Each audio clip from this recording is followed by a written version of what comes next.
క్షత్రియ సోయగమునకు కలిగిన ఆ వైశ్య పుత్రికలో పెద్దాయన పుణ్యవతిని మహారాజు చిన్న భాగ్యవతిని చోళ భూపాలు వివాహం చేసుకున్నారు.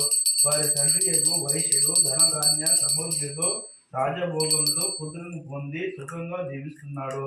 మరి కొంతకాలానికి చిన్న కుమార్తె భాగ్యవతి ఐశ్వర్య మధోనపుత్రాలై నేను చెప్తే బేటా అనమాట. నేను చెప్తా ధర్మపత్ని సమేతస్య సకుండ సా కుటుంబస్య క్షేమ ధైర్య విద్య అభయ ఆయురోగ్య ఐశ్వర్యవృద్ధి ధర్మార్థ కామ మోక్ష చతుర్మేధ బలపురుష సిద్ధార్థం సర్వవిస్థితం శ్రీ కేదారేశ్వర ప్రీత్యర్థం శ్రీ కేదారేశ్వర దేవ మధుసూర ప్రీత్యర్థం యావచ్చ దేశ ధ్యాన దేశ నాది పూజ కరిష్మహే.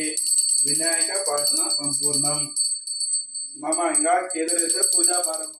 వాత్రే శుభ నక్షత్రే శుభ యోగే శుభకర దిగ్వన విశ్వేశన సత్యన్ని చిత్రాగౌరమ్మ సత్యన్ని శుభలే చిత్రాగౌరమ్మ ముఖ్యతే గౌరమ్మ విజయగౌరాలు మళ్ళీ చేయడానికి మరుగు కరణాలు రాజేంద్ర చిత్రాగౌరమ్మ రాజేంద్ర శుభలే చిత్రాగౌరమ్మ ముఖ్యతే ఉద్దినీలో గౌరమ్మ విజయగౌరాలు మళ్ళీ చేయడానికి గౌరమ్మ మరుగు కరణాలు జన్నన్న చిత్రాగౌరమ్మ జన్నన్న శుభలే చిత్రాగౌరమ్మ ముఖ్యతే ఉద్దినీలో గౌరమ్మ విజయగౌరాలు మళ్ళీ చేయడానికి గౌరమ్మ తెలుగు